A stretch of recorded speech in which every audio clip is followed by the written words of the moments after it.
오늘 설교 주제는 예수님의 행적 8입니다. 예수님의 행적을 사복음서를 참고하여 시리즈로 이어가고 있습니다. 함께 은혜 받는 시간 가지겠습니다. 저번 주일 예수님의 행적 7에서 예수님의 감람산 강론을 살펴보았습니다. 감람산 강론의 주제는 깨어있으라, 준비하라, 매일매일 선행으로 준비하라고 주님은 말씀하셨습니다. 오늘은 감람산 강론에 이어서 다락방 강론을 살펴보겠습니다. 일단 다락방 강론을 하기 전에 목요일에 성만찬이 있었습니다. 저번 주 감람산 강론은 화요일날 신학 논쟁 끝나고 감람산에서 하신 말씀이었습니다. 그런데 그 다음 날인 수요일은 무슨 일이 있었는지 성경에는 나와 있지 않습니다. 우리가 살펴볼 다락방 강론은 목요일에 예수님이 제자들과 함께 성만찬 하시고 세족식 하시고 언약 맺으시고 나서 있었던 것이 다락방 강론입니다.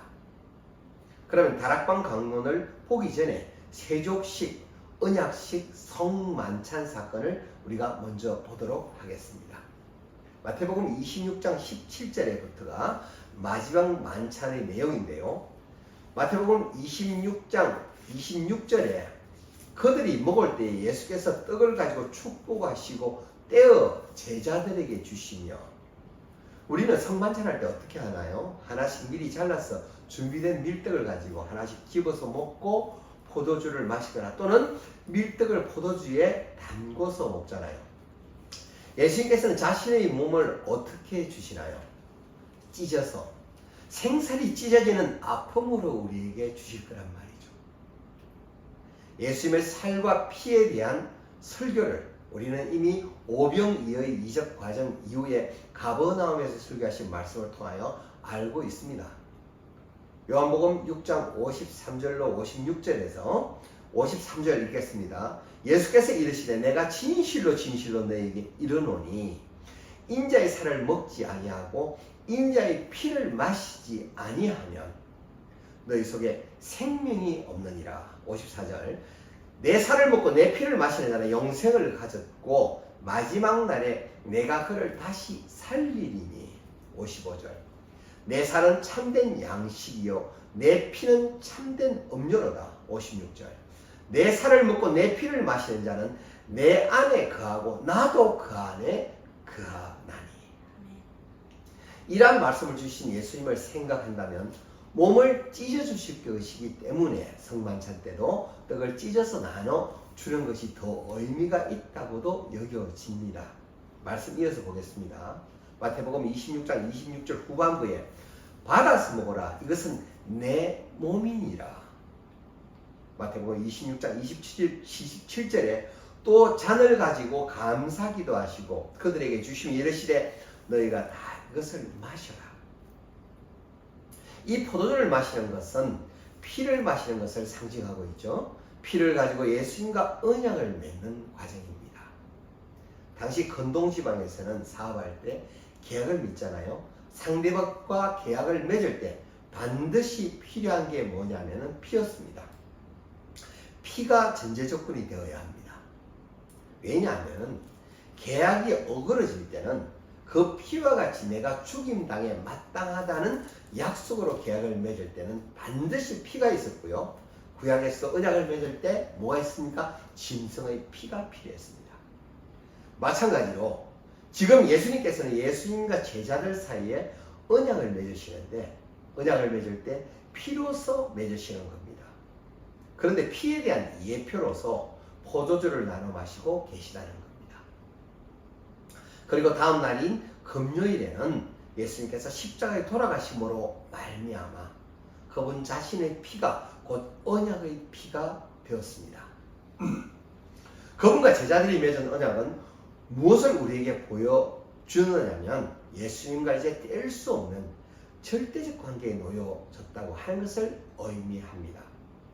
즉 예수님과 연합했다라고 하는 관계입니다. 여기서 연합이라는 표현을 잠깐 살펴보겠습니다. 연합은 합일과는 다릅니다. 합일은 내 정체성이 없는 겁니다. 내가 무아지경 속에서 신과 합의를 추구하는 사람에게 있어서 나라는 개성은 중요하지 않습니다. 그러나 예수님과 더불어 연합한다는 것은 내가 없어지는 게 아니며 나의 지정의가 살아있는데 내가 예수님과 하나가 되는 것을 말하는 겁니다. 아멘. 그런 연합을 위해서 예수님이 계약을 맺으시는데 그 계약을 예수님 자신의 피로 맺으신다는 거죠. 자신의 피로 맺으실 것에 대한 예표로서 포도주를 나누고 계시다는 겁니다. 이 언약 맺은 사람들 사이에서의 관계 방식, 언약 맺은 공동체 사람들 속에서의 관계 원리가 무엇인가를 예수님께서 설명을 하고 계십니다. 요한복음 13장 1절에 6월절 전에 예수께서 자기가 세상을 떠나 아버지께로 돌아가실 때가 이런 줄 아시고 세상에 있는 자기 사람들을 사랑하시되 끝까지 사랑하십니다. 아멘.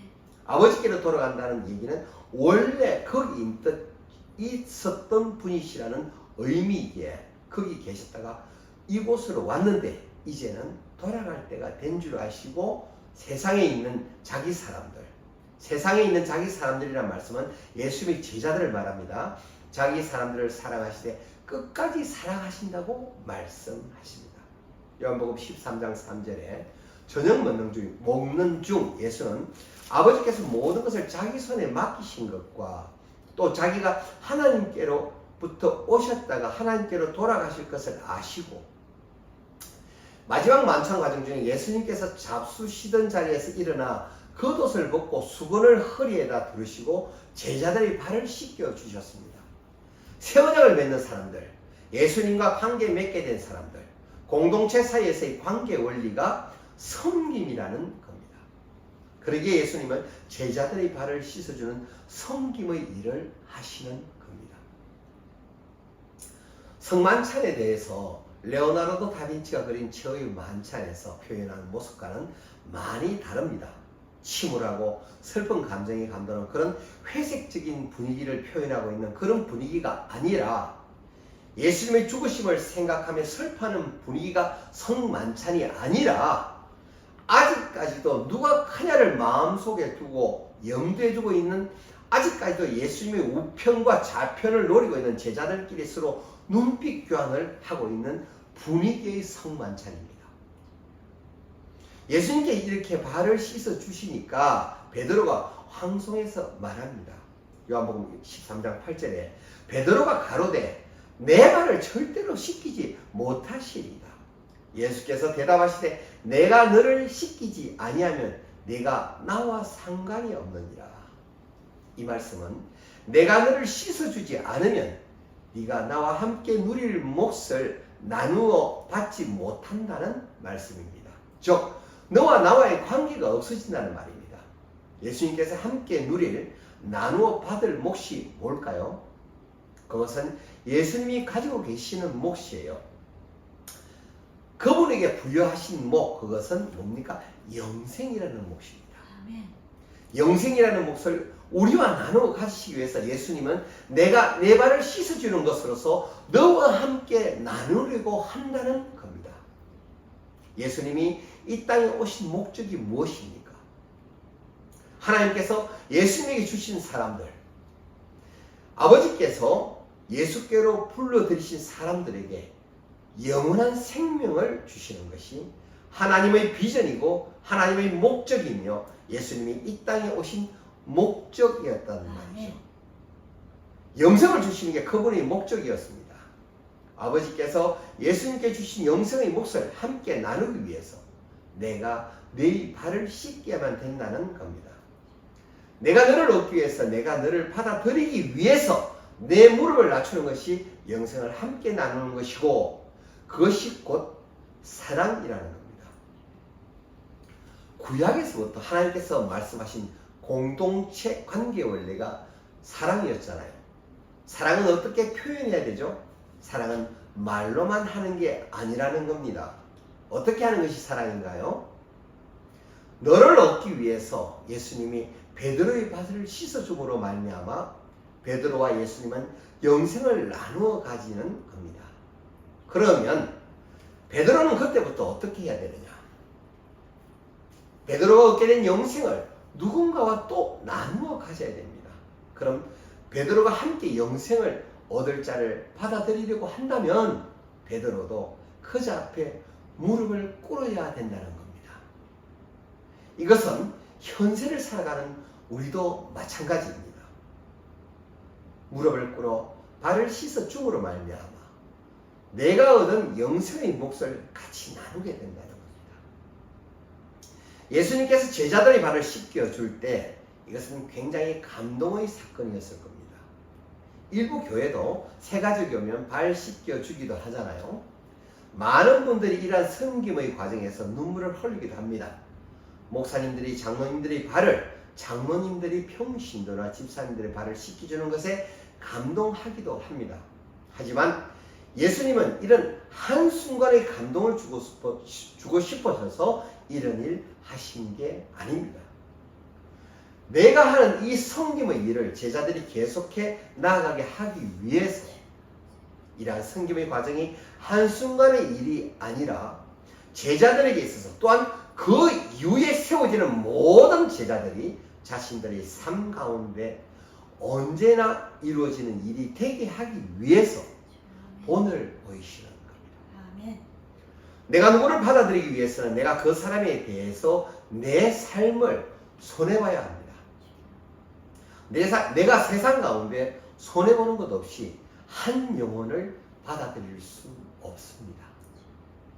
성도 여러분, 내가 잘났다고 생각하는 사람이 상대방에게 야, 이 덜 떨어지고 못난 놈아 라고 했을 때 화낼 사람이 거의 없을 겁니다. 학력이 짧다고 상대방에게 무식한 놈아 그러면 상대방이 분명히 화를 낼 겁니다. 누구나 가지고 있는 것이 자존감입니다. 끝까지 버리지 못하는 게 자존심입니다. 그런데 자존심조차도 버리고 영생의 몫을 나누어 받기 위해서 무릎을 꿇으라고 말씀하고 계십니다. 무릎을 꿇는다는 것이 결코 쉽지 않습니다. 어렵습니다. 손해보는 것 같고 자존심도 상합니다. 그러나 섬기는 자는 내가 그 삶을 들어야 내가 가지고 있는 것들을 손해봐야 영생을 함께 누릴 몫을 받을 자로 내가 한 영혼을 영접할 수 있다는 겁니다. 아멘. 예수님이 하신 대로 일을 행하게 하기 위해서 예수님이 하라는 것이 아니라 예수님이 이 땅에서 하셨던 사역들을 제자들도 계속해서 이어나가게 하기 위해서 예수님은 제자들에게 본을 보이셨다는 말입니다. 그래서 이후에 하신 말씀이 무엇입니까? 요한복음 13장 34절에 새 계명을 너희에게 주노니 서로 사랑하라. 내가 너희를 사랑한 것 같이 너희도 서로 사랑하라. 새 계명이 뭐예요? 서로 사랑하라. 내가 먼저 본을 보여주는 사랑처럼 너희가 서로 사랑하라고 말씀하십니다. 즉 내가 너희들을 섬김과 같이 너희들도 다른 사람을 그렇게 섬기라는 당부이자 말씀이십니다. 요한복음 13장 4절에 저녁 잡수시던 자리에서 일어나 겉옷을 벗고 수건을 가져다가 허리에 두르시고 발을 씻기시기 위해서 예수님 어떻게 하셨나요? 일어나셨습니다. 그리고 겉옷을 벗으셨다는 것은 예수님께서 권위의 옷을 벗으셨다는 뜻으로 이해가 됩니다.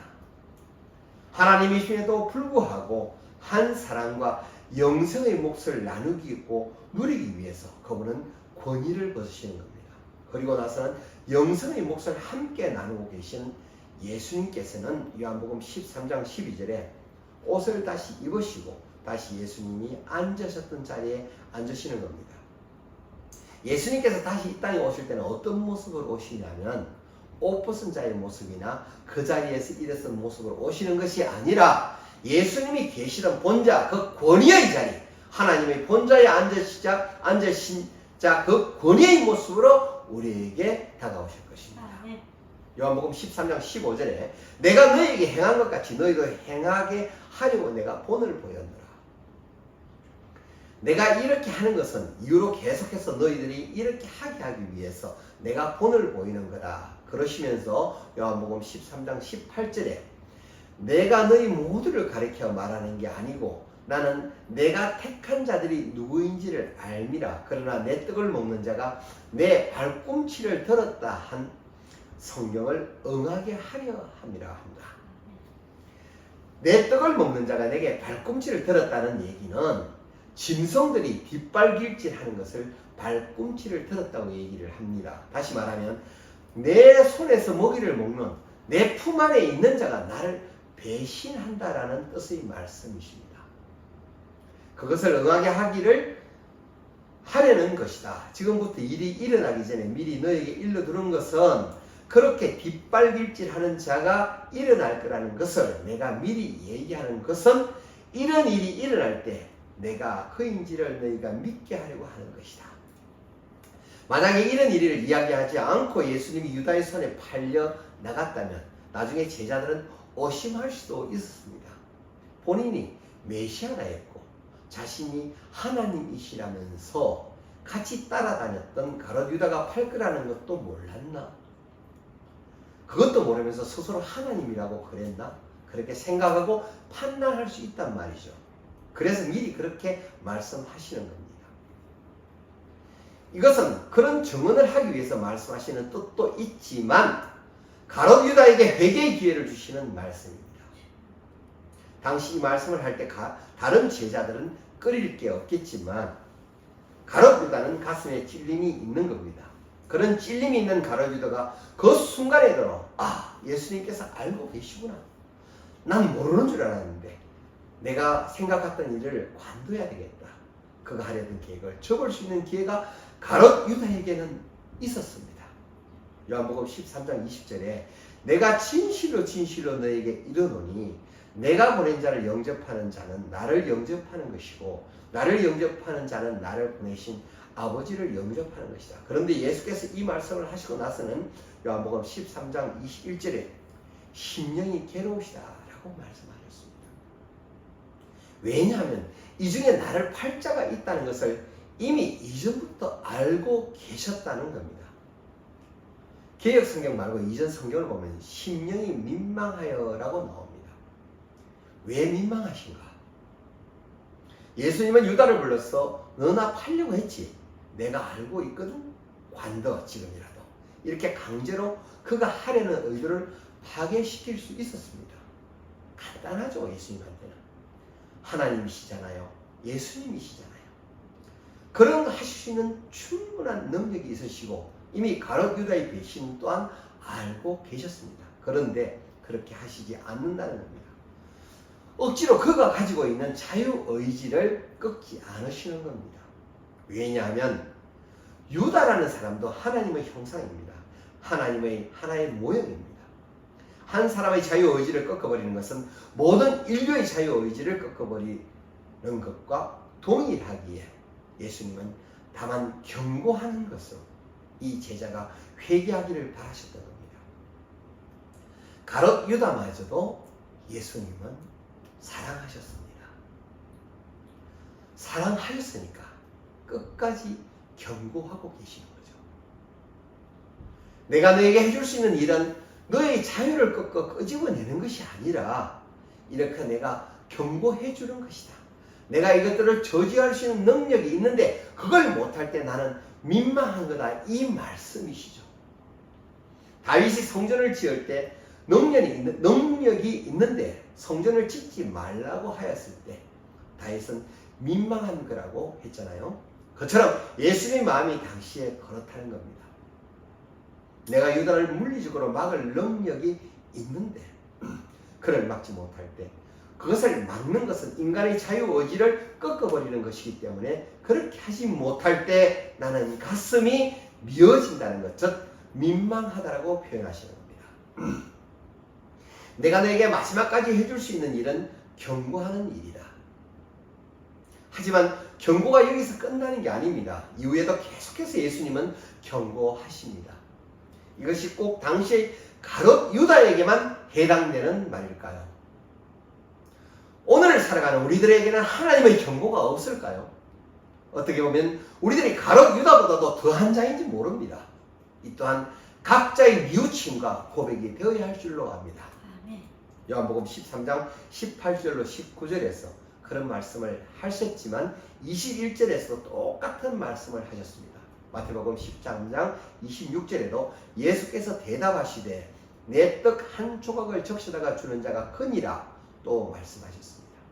그러면 이때 이 말을 들었을 때라도 가룟 유다는 뉘우쳤어야 하는데, 회개해야 하는데, 요한복음 13장 27절에 조각을 받은 후에 곧 사탄이 그 속에 들어간지라. 사탄은 마음대로 우리 안에 들어올 수가 없습니다. 절대 들어올 수 없습니다. 마음대로. 다만 사탄은 유혹밖에 못합니다. 아담과 하와에게 유혹했던 사탄이 했던 것처럼, 예수님을 유혹했던 사탄처럼 우리를 유혹을 할 수는 있어도 우리 속으로 억지로 바로 들어올 수는 없습니다. 선악과 나무 열매를 먹으라고 유혹은 할 수 있지만 아담과 하와의 입에다가 그 선악과를 쑤셔 넣을 수는 없습니다. 그것을 먹는 것은 내 의지에 달린 것입니다. 내가 이렇게 이 포도주잔에 손을 같이 담그는 자가 나를 팔자라는 사실을 얘기를 했을 때, 자기가 그런 자라는 사실을 이미 알았고 자기가 그럴 계획이 있었을지라도 예수님 말씀에 뉘우침이 있었다면 손을 거기에 넣지 말았어야 합니다.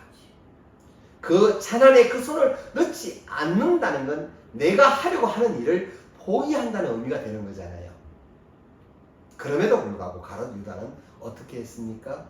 그 잔에 손을 담궜단 말이에요. 그 잔에 손을 담그는 그 순간에 사탄이 그의 속으로 들어왔습니다. 사탄이 언제 들어오느냐면, 하나님이 이 일을 원하지 않는다는 걸 알면서도 내가 불순종할 때, 이 일을 원하지 않는다는 걸 알면서도 행할 때 사탄은 그들 가운데에 들어온다는 겁니다. 이 뜻을 우리들에게 접목하면 사탄이 우리 가운데 들어올 기회는 바로 우리가 주고 있다는 것입니다. 요한복음 13장 30절에 유다가 그 조각을 받고 곧 나가니 밤이더라. 유다가 조각을 받고 나갔다는 것은 이제 예수님의 처형 사건이 현실화되기 시작했다는 얘기입니다. 이것이 무슨 내용이었냐면, 우리가 아직 다락방 강론을 보기 전에 목요일 밤에 있었던 새로운 피언약과 피언약을 맺는 사람들의 관계 방법인 섬김 세족식이었습니다. 이 세족식을 하면서도 예수님은 가룟 유다를 의식하시고 그 유다에게 기회를 주시는 예수님의 모습을 봤습니다. 예수님은 제자들을 사랑하시되 어떻게 해요? 끝까지 사랑하신다고 하셨잖아요. 그렇게 유다도 제외된 것이 아니에요.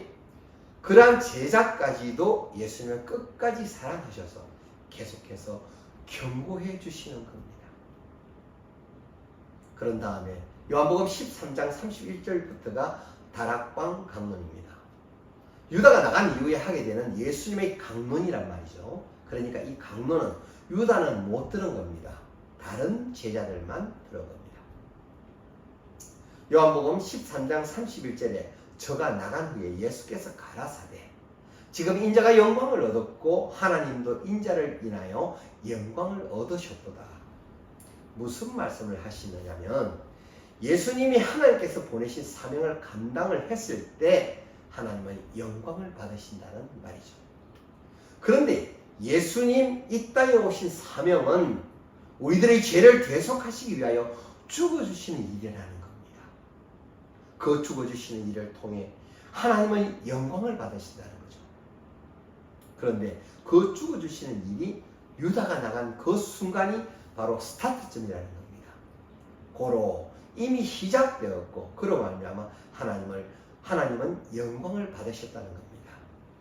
요한복음 13장 32절에 만일 하나님이 그로 말미암아 영광을 받으셨다면 하나님도 자기로 말미암아 그에게 영광을 주시리니 곧 주시리라. 하나님과 예수님은 어떤 사이입니까? 우리가 하나님께 영광을 돌리라. 하나님은 아들 하나님이신 예수께 영광을 돌리시는 분, 고로 그 두 분은 같은 본체이십니다. 요한복음 13장 3절에 작은 자들아, 이 설교는 제자들에게 하는 설교라고 그랬습니다. 제자들 보고 지금 작은 자들아 그렇게 말씀을 하십니다. 작은 자들이라는 얘기는 어린 자녀들이란 말씀입니다. 즉 아무것도 모르고 철부지 같은 그런 제자들을 부르면서 하시는 말씀이 내가 아직 잠시 너희와 함께 있겠노라. 너희가 나를 찾을 것이나 일찍이 내가 유대인들에게 말한 것처럼 너희는 내가 가는 곳에 올 수 없다. 너희에게 이르노니 나는 떠난다. 예수님이 다락방 강론의 주제는 무엇입니까? 떠남입니다. 그런데 떠나신다는 얘기를 여기서 처음 하신 게 아니라 초막절 설교하실 때도 하셨습니다. 하지만 초막절 설교는 제자를 대상으로 하신 게 아니라 대중을 향하여 말씀하신 겁니다. 내가 떠날 건데 내가 떠난 이후에 너희들은 내가 오는 곳으로 올 수 없다. 그렇게 얘기하셨는데 여기서 또다시 그 말씀을 하시는 겁니다. 요한복음 13장 34절로 35절에 34절 읽겠습니다. 새 계명을 너희에게 주노니 서로 사랑하라. 내가 너희를 사랑한 것 같이 너희도 서로 사랑하라. 35절. 너희가 서로 사랑하면 이로써 모든 사람이 너희가 내 제자인 줄 알리라. 예수님께서는 제자들에게 새 계명을 주시면서 내가 떠나니까 하는 말인데 얘기인데 너희들은 서로 사랑을 하라. 내가 너희를 사랑한 것 같이 너희도 서로 사랑해라. 이게 공동체 관계의 원리다. 너희가 서로 사랑할 때에 이 공동체가 바로 서게 될 것이고 그로 말미암아 너희가 내 제자인 줄을 알게 될 것이다. 이미 이전 설교에서 제자는 그냥 되는 게 아니라고 말씀을 드렸습니다. 뭐가 필요합니까? 섬김이 필요합니다. 희생이 필요합니다. 나눔이 필요합니다. 성도 여러분, 나누고 희생하고 섬기는 일에 여러분 인색하지 마시기 바랍니다. 요한복음 13장 36절에 시몬 베드로가 이르되 주여 어디로 가십니까? 떠난다니까 이 수제자 베드로가 다른 제자들이 묻고 싶은 것을 자기가 대표해서 질문을 합니다. 예수께서 대답하시는데 내가 가는 곳에 너희가 지금은 따라올 수 없다. 그러나 이후에는 따라오리라. 대중설교 때는 따라올 수 없다는 말만 하셨는데 그런데 이번에 제자들에겐 이후에는 따라오리라 라고 말씀을 하십니다. 어떤 길을 제자들이 따라갈까요? 예수님이 고난을 당하시는 그 일을 따라가게 될 거란 말씀입니다. 베드로는 자기가 묻고 대답을 얻었는데도 뭔 말인지 지금 모르고 있습니다. 그러니까 뭐라고 하냐 하면 요한복음 13장 37절에 주여 내가 지금 어찌해서 못 따라갑니까? 그러니까 베드로 생각에는 지금 이 순간도 제자들은 예수 혁명 정부가 들어서기를 기대하고 있는데 이상하다. 예수님이 예루살렘에서 그 혁명 정부를 일으키지 않으신다는 건가? 다른 데로 가셔서 그 일을 하시려나? 그렇게 생각하고는 주여 어찌하여 나보고 못 따라간다는 겁니까? 예수님 어디 가셔도 저 따라올 수 있어요. 그러면서 주를 위해서 내 목숨도 버리겠습니다 라고 말을 했을 때 다른 제자들은 얼마나 주눅이 들었겠어요. 또 비교가 됐겠습니까? 역시 베드로는 수제자답다 그랬겠죠. 아마도 제자들은 나도 저런 대답을 하면 좋았을 텐데 나한테도 저렇게 물었다면 나도 저렇게 대답했다면 멋있을 텐데 그런 생각을 제자들이 했을지 모르죠. 그런데 예수님께서는 베드로 너는 역시 수제자다워 어쩜 그런 죽을 각오로 나를 따른다고 하니 이렇게 칭찬해 주시는 게 아니라 뭐라고 하시냐면 요한복음 13장 38절에 예수께서 대답하시되 내가 나를 위하여 내 목숨을 버리겠느냐? 내가 진실로 네게 이르노니 닭 울기 전에 네가 3번 나를 부인하리라. 네가 나를 위하여 목숨을 버린다고 말하지만 닭이 울기 전에 너는 나를 3번 부인할 것이다. 이 말씀은 베드로가 대답 한번 잘못했다가 예수님께 쫑코 먹는 장면입니다. 그냥 일반 제자도 아니고 수제자가 그렇게 얘기했다가 쫑코 먹는 이 상황에 누가 거기다 말을 덧붙이겠어요? 누가 거기다 무슨 말을 할 수 있겠습니까? 저렇게 결단을 각오한 말을 했는데도 불구하고 그 순간 많은 제자들 앞에 창피를 당했잖아요. 그 순간 누가 입을 열어 말을 하겠습니까? 그러니까 제자들이 입 다물고 다 조용한 겁니다. 요한복음 14장 1절입니다. 너희는 마음의 근심하지 말라. 하나님을 믿으니 또 나를 믿어라. 마음에 근심하지 말라고 하시면서 예수님은 어디로 간다고 그러시지? 예수님께서는 어디로 가는지 너희는 못 따라올 거다 그러시지. 우리는 출세할 계획을 하고 있는데 그 출세할 계획이 어떻게 될지도 모른다. 이러니까 그들은 뭐하고 있다고요? 근심하고 있다는 겁니다. 이런 불확실성 속에서 그들은 근심을 하고 있습니다. 베드로는 얘기했다 쫑고 먹었지. 내가 거기다 뭔 얘기를 더 해야 할지 모르겠지. 그러다 보니 제자들은 근심할 수밖에 없는 겁니다. 그런데 그 근심하는 눈빛을 아시는 예수님께서 말씀을 하십니다. 하나님을 믿는다면 또 나를 믿어라. 내가 지금 어디로 갈 거냐면 내가 왜 떠나냐면은 요한복음 14장 2절에 내가 너희를 위하여 거처를 예비하러 간다. 예수님이 떠나시는 목적이 이것입니다. 내가 너희와 함께할 거처를 예비하러 간다. 그러나 그 거처라는 게 우리의 영이 머물 거처라면 굳이 장소가 필요 없습니다. 굳이 장소를 끄집어낼 필요도 없습니다. 그런데 그 장소와 거처를 예비하러 갈 때에서의 그 거처는 실질적인 장소를 말씀하시는 겁니다. 실질적인 장소가 그러면 왜 필요하냐? 우리는 영이 천국을 가는 게 아니라 부활한 육체를 가지고 가는 겁니다. 영이 간다고 생각하면 안 됩니다. 육체가 부활해서 예수님이 부활하신 것처럼 우리도 부활체로 그 땅에 들어가는 겁니다. 성도님들, 이 부분에 대해서 약간의 의구심이 있을 수 있기에 부활에 대해서 잠깐 살펴보고 가겠습니다. 부활은 소생과는 다른 겁니다. 나사로는 육으로 죽고 육으로 태어난 소생 사건입니다. 나사로 사건은 죽음마저도 생명의 창조주인 예수 그리스도께서 살리신 겁니다. 즉 나사로의 소생은 육으로 죽고 똑같은 육으로 다시 살아난 것입니다. 하지만 예수님의 부활은 육으로 돌아가셨지만 신령한 몸으로 살아나신 겁니다. 즉 연속성과 비연속성을 동시에 가지고 있습니다. 이 부분을 조금 더 설명드리자면 예수님께서 부활하신 이후 문이 잠겨 있는데 예수님의 육의 몸이 제자들이 머무르는 방에 들어오신 것과 도마가 믿지 못할 때 못 박히신 손을 보여주시고 그리고 만져보게 하십니다. 또 제자들에게 먹을 것을 구하시고 물고기를 잡수시는 식사도 하십니다. 예수님이 부활하시면 시간과 공간의 제약을 받지 않습니다. 우리들도 부활하면 예수님의 부활체의 모습과 동일할 것이라 생각됩니다. 마태복음 22장 30절에 부활 때는 장가도 아니 가고 시집도 아니 가고 하늘에 있는 천사들과 같으니라.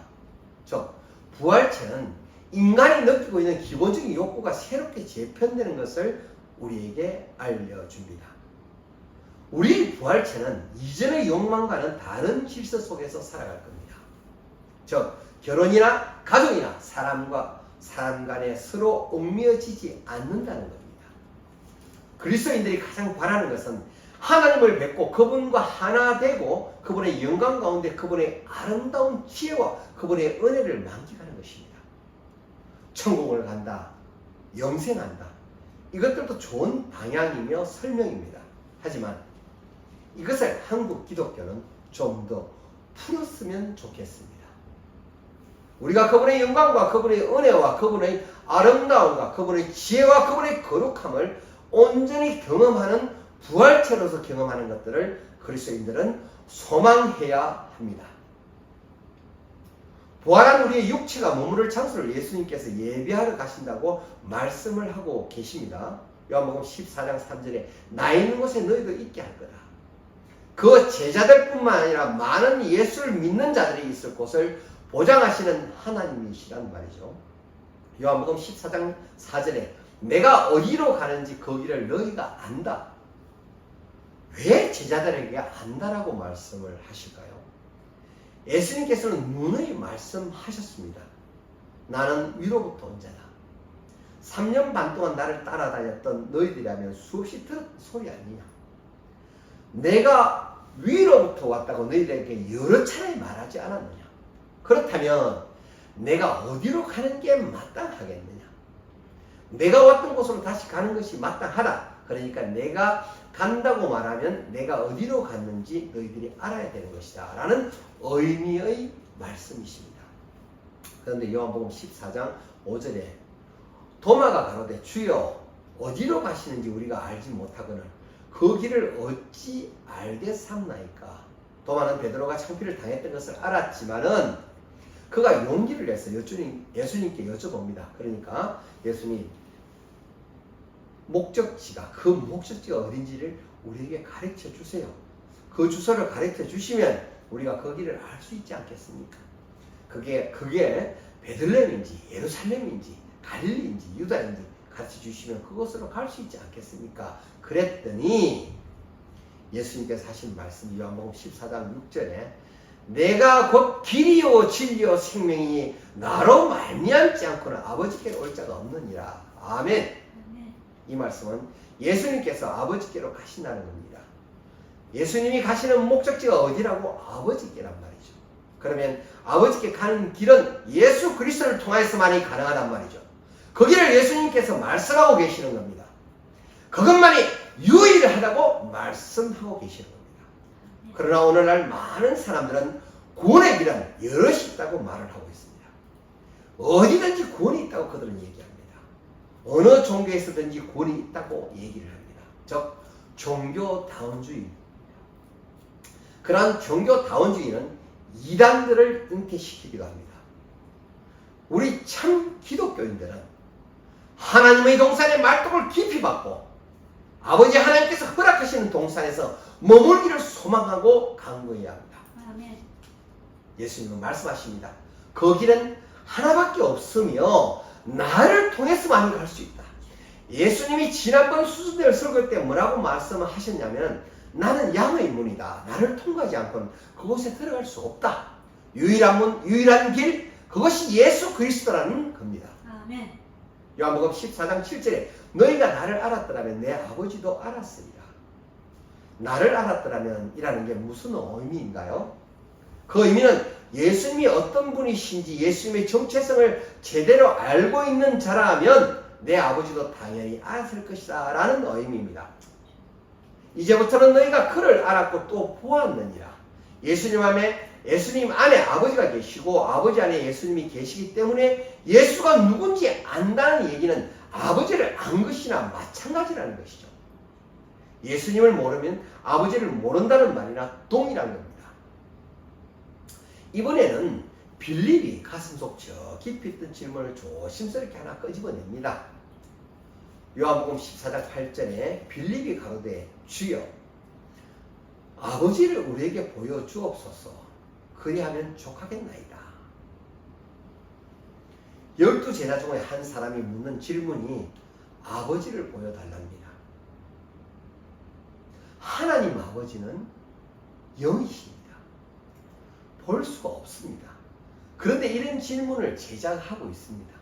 분명 예수님의 제자로서 이런 초보적인 질문을 하는 것은 문제가 있지만 사실 이 부분은 현재를 살아가는 우리 모두의 질문이기도 합니다. 모두가 한 번쯤은 묻고 싶었던 질문입니다. 나 아버지 보고 싶습니다. 라는 질문. 여러분 마음속에 있잖아요. 사실은 내 속에 늘 있던 질문은 아니었던가요? 꿈에서라도 하나님을 보고 싶잖아요.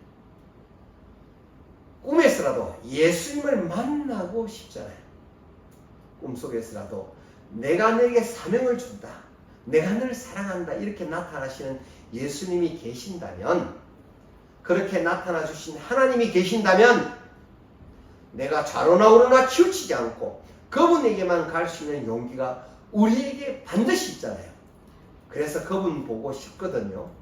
하나님은 우리가 그분을 보고 싶어 한다는 사실을 이미 알고 계십니다. 그분이 영임에도 불구하고 내 안에서 그분을 갈망하고 그분을 보고 싶어 한다는 사실을 이미 알고 계십니다. 그럼 우리의 소원을 아는 하나님께서 우리에게 자신을 보여주시는 방법이 뭐겠습니까? 영의 신분은 보일 수가 없는데 우리 눈 안에 들어와서 보이신다는 말이에요. 그럼 어떤 모습으로 들어올 때 우리는 하나님이라고 인정하겠냐는 거죠. 성도 여러분, 어떤 모습으로 오실 때 우리가 하나님으로 가장 받아들이기 쉽겠습니까? 영이신 분이 모습이 생긴다면, 모습을 볼 수 있다면 그분을 하나님으로 인정하기가 가장 쉽겠죠? 더 나아가 사람의 모습으로 보여주신다면 가장 우리들은 하나님을 알기 쉽겠습니다. 너희들의 소원을 알고 있고 나를 보고 싶어하는 너희들에게 내가 보여줄 방법이 뭐냐 하면, 사람은 아닌데 사람이라고 말할 수밖에 없는 인자의 모습으로 우리 앞에 오셔야만 우리의 소원이 이루어진다는 겁니다.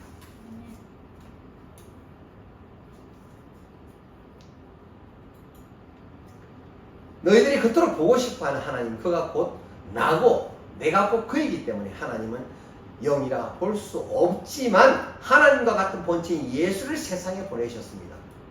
하지만 사람들은 그가 나와 동일하다는 이유만으로 하나님이라고 인정하지 않더라는 겁니다.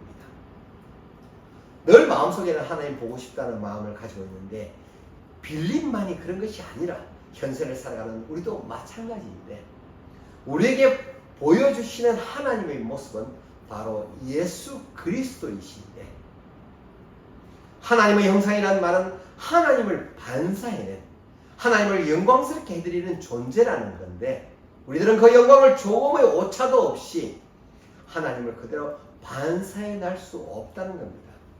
그러나 유일하게 하나님을 그대로 반사해낼 수 있는 존재는 오로지 예수님 한 분뿐이십니다. 아멘. 하나님 그대로 보여줄 수 있는 분은 예수님 한 분밖에 없다는 겁니다. 아멘. 요한복음 14장 9절에 예수께서 가라사대 빌립아, 내가 이렇게 오래 너희와 함께 있으되 네가 나를 알지 못하느냐? 나를 본 자는 아버지를 보았거늘 어찌하여 아버지를 보이라 하느냐? 예수님이 빌립에게 제자들에게 얼마나 답답하셨겠어요. 그렇게 나와 거의 매일 동고동락하면서 내 안에 아버지가 있고 아버지 안에 내가 있다고 그렇게 얘기를 했는데도 불구하고 그래도 나를 모르겠느냐 라는 말씀이십니다. 요한복음 14장 10절에 나는 아버지 안에 있고 아버지는 내 안에 계신 것을 네가 믿지 아니하느냐? 내가 너에게 이르는 말이 스스로 하는 것이 아니라 아버지께서 내 안에 계셔 그의 말을 하는 것이라. 내가 아버지 안에, 아버지가 내 안에 계시다라는 말씀은 예수님은 어떤 존재인가에 대한 말씀인데, 아버지와 동일하다는 존재라는 말씀입니다. 그러면서도 예수님의 그 정체성 없어지는 것이 아니라 예수님의 정체성은 그대로 있고 하나님 아버지의 정체성도 그대로 있는데, 그분과 그분이 어떻게 존재하시냐면은 하나로 존재하신다. 다시 말하면 연합해 계시다는 것이 예수님의 정체성이라는 말씀입니다. 이 말씀을 계속 반복해서 성도님들께 강조드리는 이유는 그만큼 우리 기독교인들에게는 중요한 말씀이기 때문입니다. 이것이 삼위일체의 하나님을 받아들이고 인정하는 우리 그리스도인의 자세이자 믿음의 기초가 되기 때문입니다. 요한복음 14장 10절 중반에 내가 너에게 이런 말은 스스로 하는 게 아니다. 아버지께서 내 안에 계셔서 그 일을 하는 것이다. 이 말씀은 내 안에 아버지가 계시기 때문에 내가 자의로 말하는 게 아니라 내 안에 계신 아버지가 말씀하고 계시다라는 겁니다. 요한복음 14장 11절에 내가 아버지 안에 거하고 아버지께서 내 안에 계심을 믿으라. 그렇지 못하겠거든 내가 하나님이라는 사실을 인정하지 못하겠거든 행하는 그 일로 말미암아서라도 나를 믿으라. 이 말씀을 예수님은 계속해서 해오셨습니다. 예수님께서 오병이어의 기적을 통해서 5,000명이라는 남자와 그 밖에도 많은 사람들을 먹이시고 눈먼 자를 눈뜨게 하시고 안전병이를 일으키신 사건들이 일반 사람으로서는 할 수 없는 일이란 말이죠. 이러한 것들은 하나님 말고는 할 수 없는 일이라는 걸 알고 그 일은 하나님만이 할 수 있는 일이라고 인정을 한다면 내가 하나님이란 걸 너희들이 알게 될 것이다. 행하는 그 일로 말미암아서라도 나를 믿으라는 말씀이십니다. 요한복음 14장 12절에 나를 믿는 자는 내가 하는 일을 그도 할 것이요 또한 그보다 큰 일을 하리니 이는 내가 아버지께로 가기 때문이다. 이 말씀은 군중이 아니라 사도들을 상대로 하신 말씀입니다. 이 말씀을 잘못 이해하는 사람들이 있기에 이 부분에 대해서 잠깐 나누고 가겠습니다. 나를 믿는 자는 내가 하는 일을 그도 할 것이요 라는 말씀은 사도들이 그리스도께서 주신 권능에 의하여 이적을 행하며 기타 위대한 일들을 할 것이라는 말씀입니다. 그보다 큰 일이라고 말씀은 그리스도께서 성천을 하심으로 성령이 오셔서 이루실 만국 전도와 구령 사업을 가리키고 계십니다. 구령, 영을 구하는 사업. 예수님이 땅 위에서 행하신 일들은 미래의 이 큰 일들을 위한 준비였습니다. 신비가들은 이 구절에 근거하여 신자들이 예수님이 행하신 이적보다 더 큰 이적을 행할 수 있다고 생각하기도 합니다. 그러나 그것은 땅 위에서 행하신 예수님의 일과 성천하신 뒤에 거의 하시는 일과의 구분을 몰라서 생긴 오해입니다. 그보다 큰 일은 외부적인 육신 상태의 이적이 아니고 그리스도께서 죽었다가 다시 사심으로 완성된 구원을 성령에 의하여 하나님의 백성에게 확장시키는 것을 말합니다. 이 말씀은 제자들이 예수님이 하신 것보다 더 높은 힘을 발휘한다는 것이 아니며 그들의 사업이 더욱 크게 확장될 것이라는 의미입니다. 그분은 단순히 이적을 행함에 대해 말씀하신 것이 아니라 성령의 능력하에 일어나게 될 뭐라고요? 성령의 능력하에 일어나게 될 모든 것을 말씀하신 겁니다. 그런데 예수님께서 말씀하신 더 큰 일은 언제 행해지느냐? 내가 가야 행해진다. 내가 가면 나를 대신해서 나와 같은 본체인 성령님이 오시겠다는 겁니다. 우리가 오늘날 예수 믿게 된 것이 우리 안에 오신 성령님께서 그분을 전궁해 주시기에 이런 구원의 사역이 벌어지고 있는 겁니다. 예수님은 지금 떠나셔야 되는 시간이 가까운 상황입니다. 물가에 내놓은 애들처럼 제자들을 놓고 가야 되는 심정이십니다. 그런데 예수님은 안전장치를 해놓고 가시겠다는 겁니다. 그게 뭐냐 하면은 보겠습니다. 요한복음 14장 13절로 14절에 너희가 내 이름으로 무엇을 구하든지 내가 시행하리니 이는 아버지로 하여금 아들을 인하여 영광을 얻게 하려 합니다. 내 이름으로 무엇이든지 내게 구하면 내가 시행하리라. 예수님과 제자들이 함께 얼굴을 맞대고 살고 있었습니다. 3년 만에 예수님 공생의 과정을 예수님과 제자들이 동고동락했습니다. 서로 얘기하면서 얼굴을 맞대고 물으면서 대답하면서 예수님의 말씀도 들어가면서 이적을 베푸시는 것을 봐가면서 그렇게 3년만을 살았단 말이죠. 그런데 갑자기 예수님이 없어져 버리시고 사라진다면 제자들은 누구와 얘기하냐는 말이죠. 그럴 때 예수님이 하신 말씀은 내가 아버지 안에, 아버지가 내 안에 계시기 때문에 내가 아버지 안에 있을 때 너희들이 내 이름을 아버지한테 이야기를 하면은 그건 내가 아버지 안에 있기 때문에 곧 나와 대화하는 거나 어떻다? 동일한 거다. 그러니까 마음 놓고 아버지에게 내 이름으로 얘기를 해라. 그것은 이 땅에서 내가 너희와 대화하면서 함께 동고동락한 것과 똑같은 경우가 되는 것이다. 그런데 이것을 우리 소원 들어주는, 소원 성취해주는 구절로 알면 절대 안 됩니다. 내 이름으로 뭐든지 구하며 뭐든지 들어주는 알라딘 요술 램프가 아니라는 겁니다. 성도 여러분, 예수님이 아버지와 연합해 있는 것처럼 우리가 예수님과 연합되기를 바랍니다. 예수님과 제자들이 포도를 마시면서 피 언약을 맺었단 말이죠. 그것은 관계가 맺어졌다라는 의미이며 예수님이 죽어주심으로 말미암아 그 피로 말미암아 우리 예수님과 연합되는 겁니다.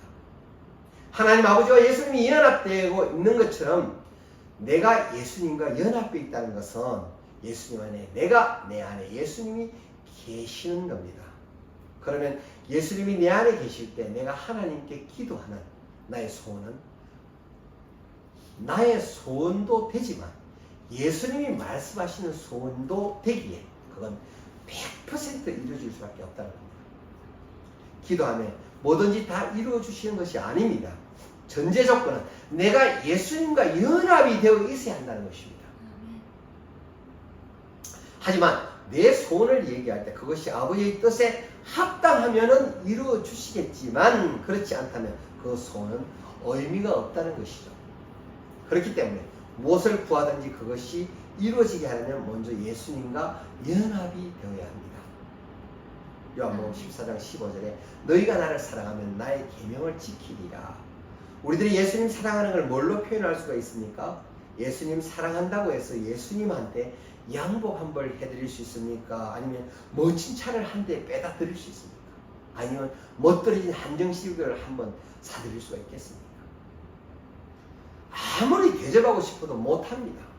예수님께서는 계명을 지키는 것이 내가 예수님을 사랑한다는 표현이라고 말씀하십니다. 뭐라고요? 계명을 지키는 것이. 자, 정리해 보겠습니다. 감람산 강론을 하실 때에 깨어있으라 그러셨죠? 깨어있는 사람들이 해야 될 사업이 사랑하는 것, 섬기는 것이라고 말씀하셨습니다. 그런 자는 계명을 지키는 자로서 내가 예수님을 사랑한다고 표현하는 것입니다. 여러분, 예수님은 하나님의 아들이시면서 본체이셔서 그분은 하나님과 같은 위에 계십니다. 예수님도 하나님께 사랑한다고 표현합니다. 우리가 예수님을 사랑한다는 표현을 계명을 지키는 것으로서 표현을 한다면 예수님도 마찬가지라는 겁니다.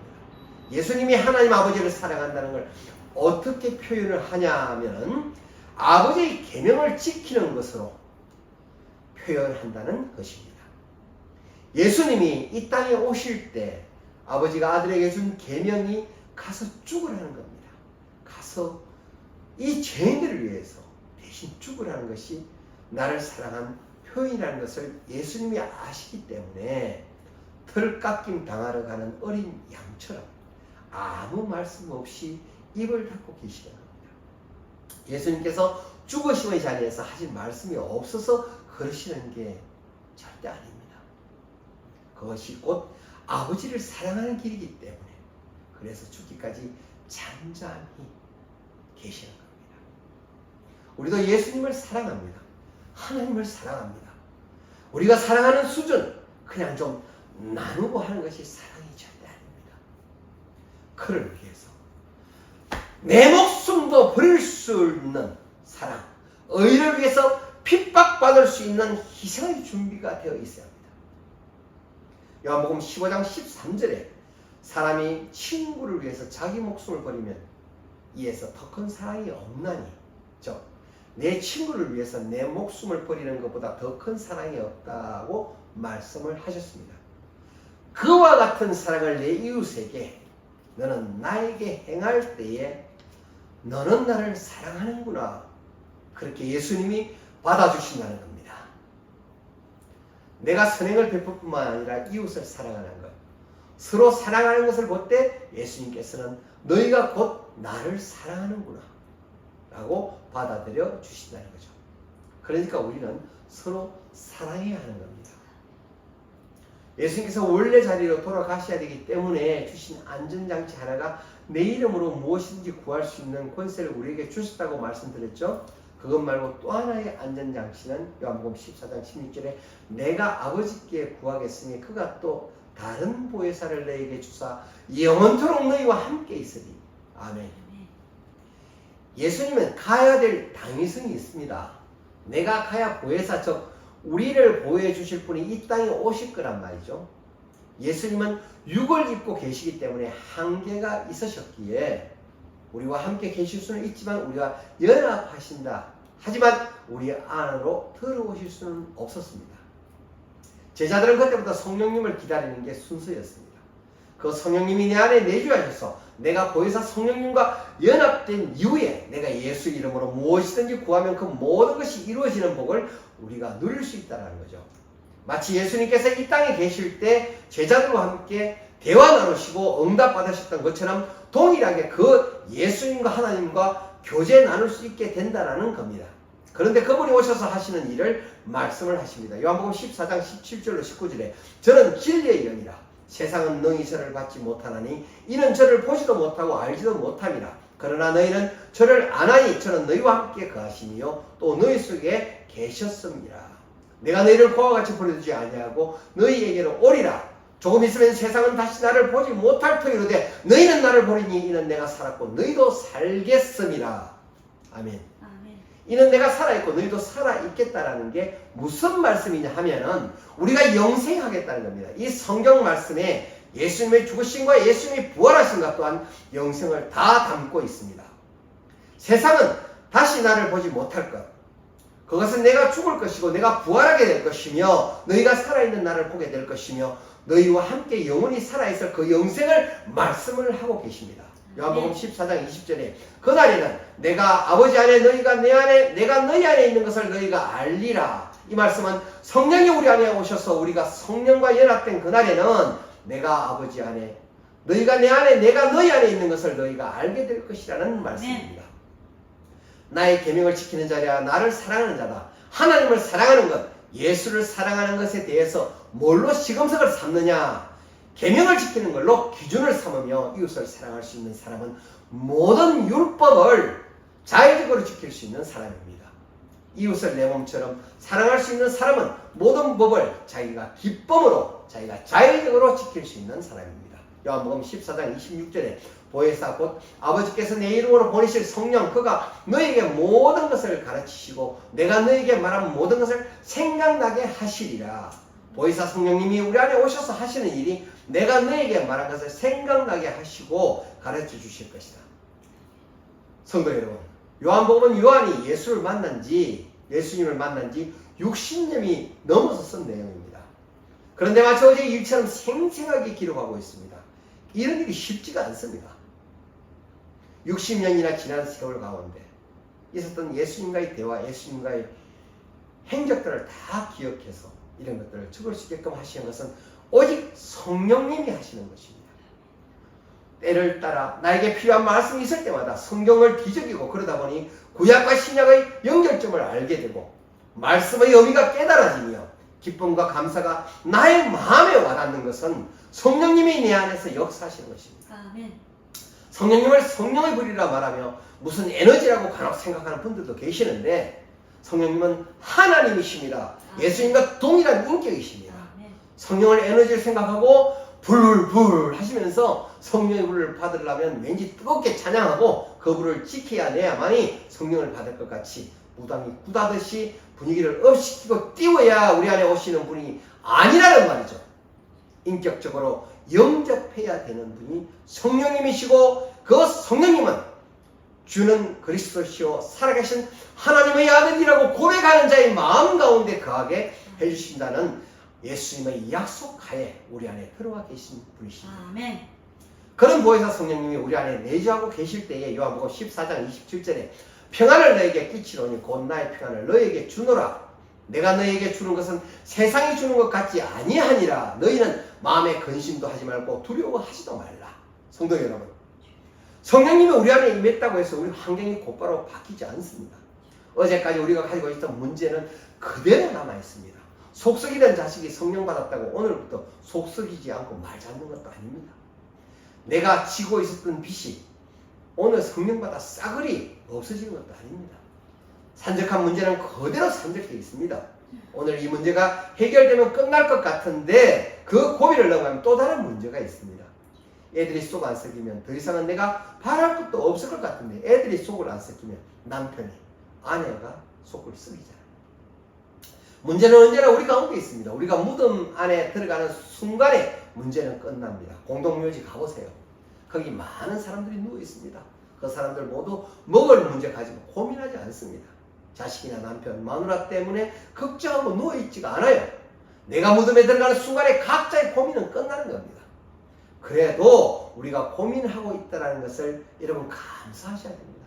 왜냐하면 내가 살아있으니까 걱정도 하고 스트레스도 받고 그러는 겁니다. 어떻게 보면 내가 살아있기 때문에 느낄 수 있는 권리입니다. 성도님들, 이러한 권리 포기하고 싶으세요? 그렇지 않습니다. 비닐하우스에서만 자란 채소나 과일에는 깊은 맛이 나지를 않습니다.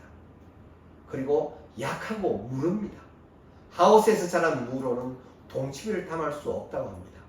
비바람과 충분한 햇빛을 맞고 받은 과일이나 채소는 그 본연의 맛과 향을 간직하고 있습니다. 하물며 들에서 자란 과일이나 식물도 이러한데 우리들이 이 권리를 포기하면 안 되겠죠.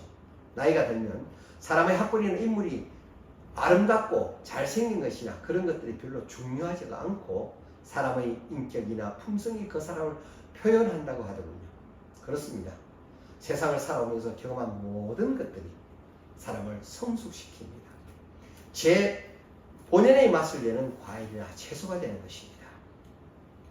성령을 받으면 내 안에 평안이 생깁니다.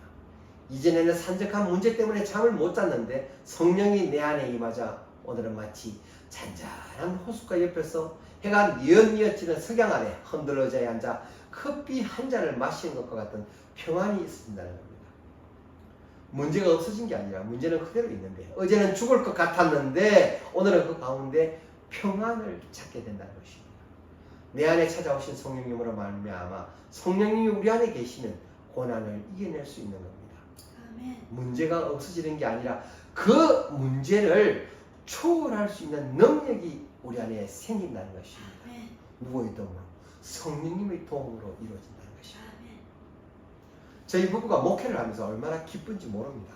제가 공사 현장에서 목수로 일하기에 새벽 5시쯤 집에서 출발해서 평균 저녁 8시쯤에 귀가하면 사실 설교물 작성하는 시간도 부족하고 또 몸도 육체적으로 무척 피곤하답니다.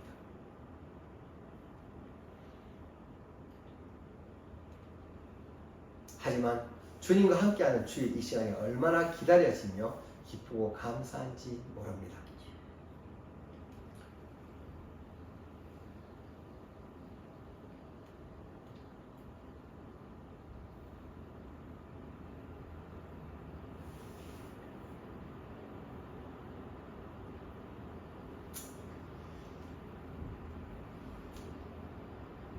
안에 전도사가 시간이 많이 넘었다고 지금 마치라고 사인을 주는데 너무 빨리 했어.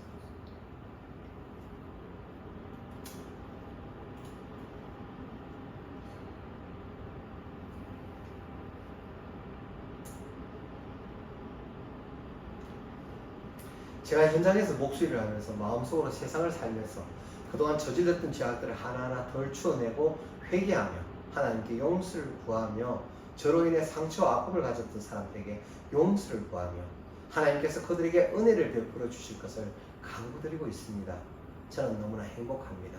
진짜 너무 행복합니다.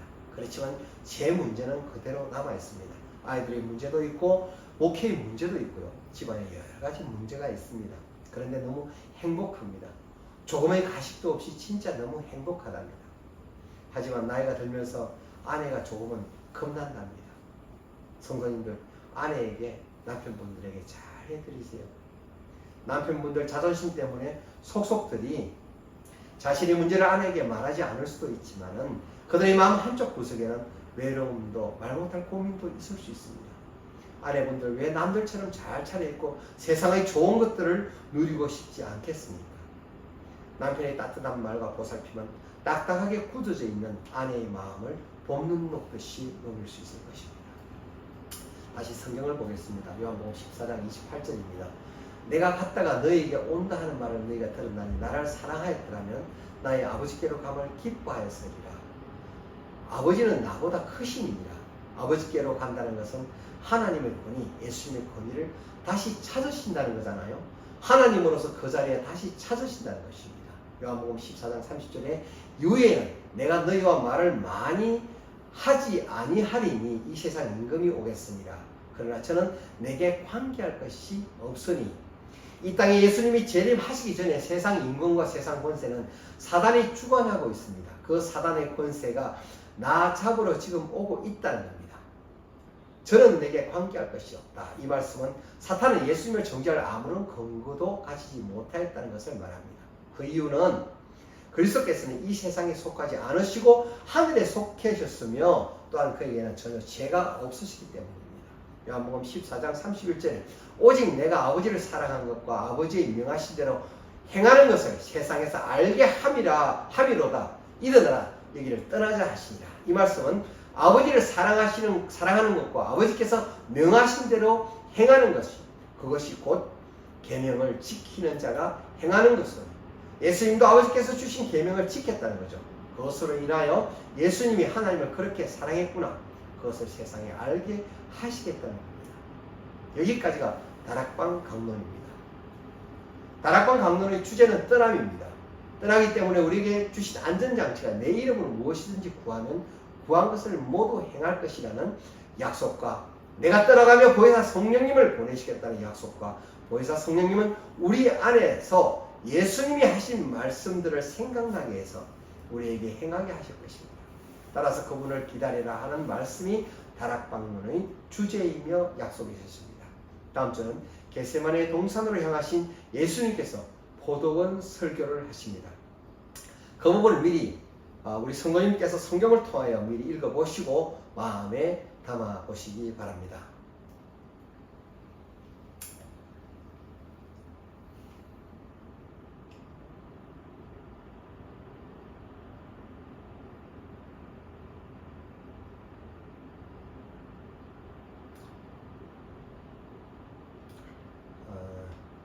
오늘 사실 말씀을 뒷부분에 조금 더 준비를 했는데 시간이 또 너무 관계로 그건 다음 주나 또 다음에 설교 시간이 여유일 때 하겠습니다.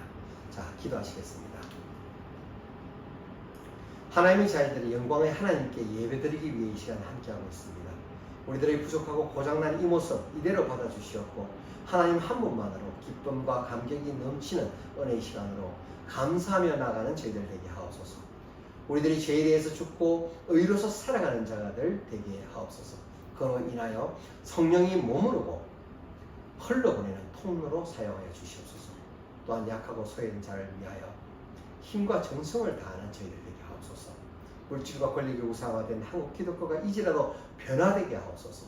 잘못을 알면서도 고치지 않으며 자기인 줄 알면서도 눈 감고 넘어가는 보신주의와 오로지 자기 교회 성장과 지키기에만 목매라는 잘못에서 벗어나게 하사 한국 교회가 낮은 곳으로 임하는 예수님을 따르는 교회 되게 하옵소서. 나라와 열방을 섬기는 참 교회 되게 하옵소서. 살아계셔서 역사하시는 예수 그리스도 이름 받들어 간절히 기도드립니다. 아멘.